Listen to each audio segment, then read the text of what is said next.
Nonfiction asks questions and then searches for the truth. Hard, factual truth, and insights based on that truth. In this moment when misinformation is such a scourge everywhere.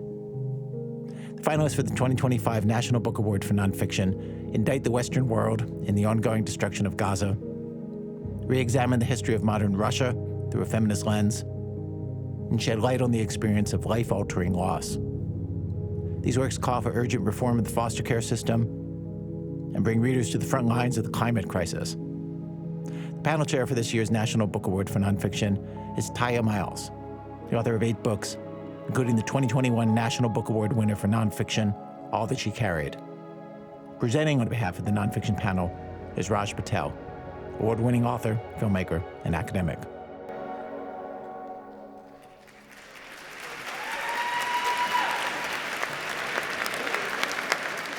Friends, though I suppose I'm New York, I can now unironically say, comrades, good evening. We were given no instruction by Ruth and her wonderful team other than to read with kindness. Kindness isn't pity or sympathy, a mode of feeling that polices a boundary between the reader and some object of sentiment. Kindness is compassion made active. To read with kindness is to grant each book its own terms and to let those terms change you. This is the risk of reading kindly.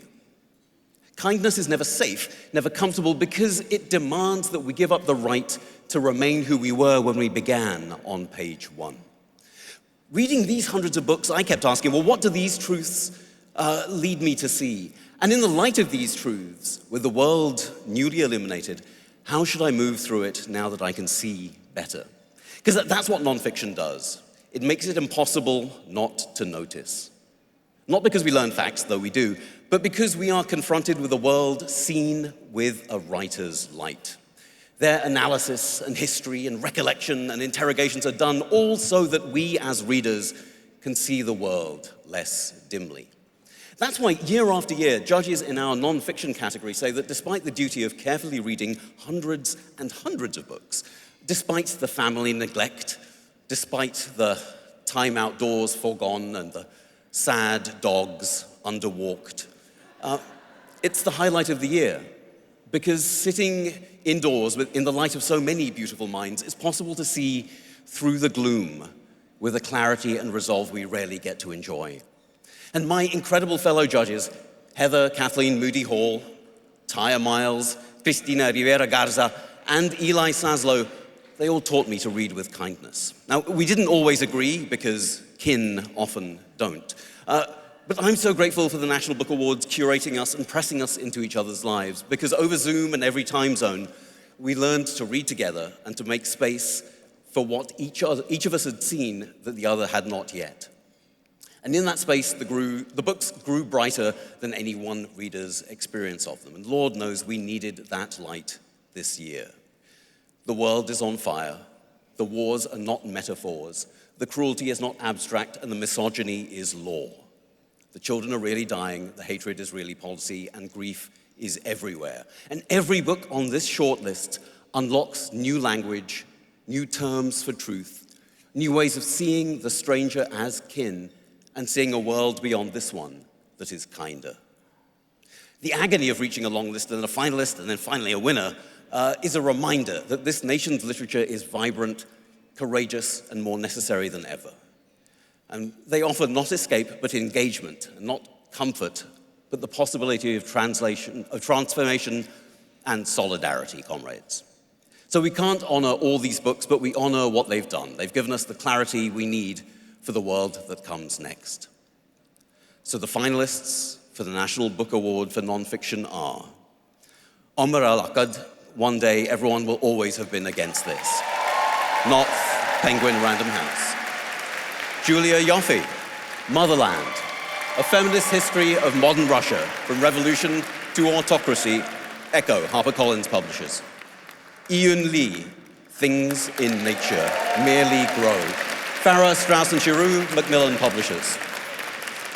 Claudia Rowe, Wards of the State, The Long Shadow of American Foster Care, Abrams Press, Abrams.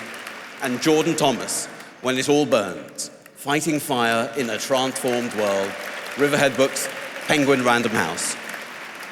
And this year's National Book Award for Nonfiction goes to Omar El Akkad. One day, everyone will always have been against us.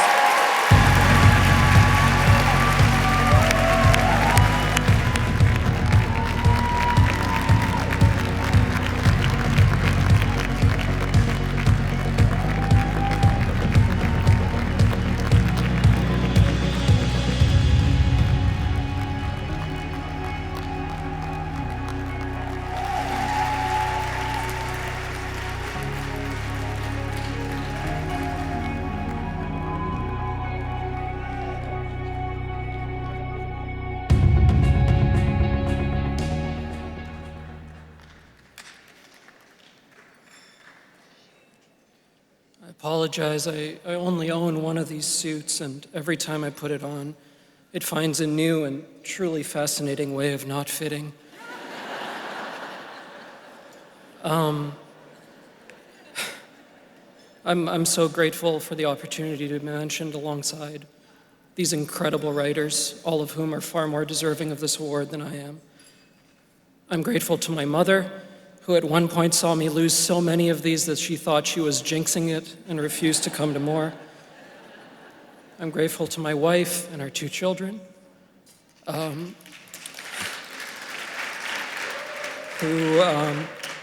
who, and I cannot stress this enough, did not sign up for any of this shit, but nonetheless have had to deal with the many ways that the publication of this book has upended our lives.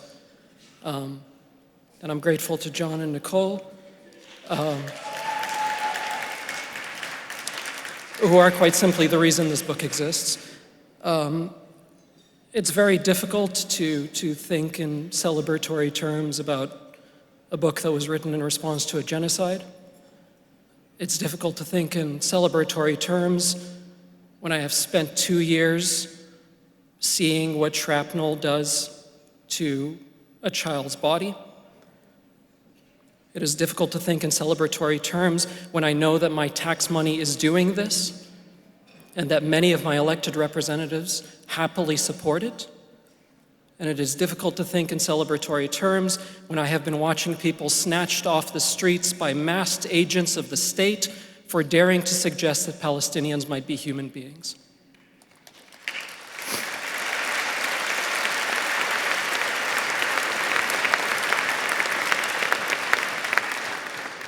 I am nonetheless deeply grateful to the writers who have spoken out, and there are many of them in this room, the Dan Sheehan's of the world, people from whom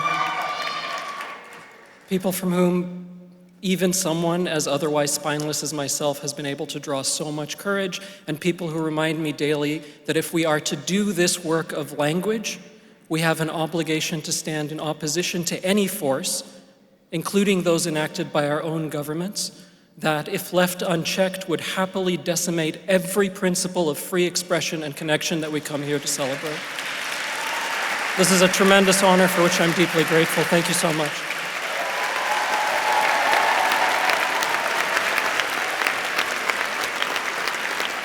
Congratulations to the winner of the 2025 National Book Award for Nonfiction.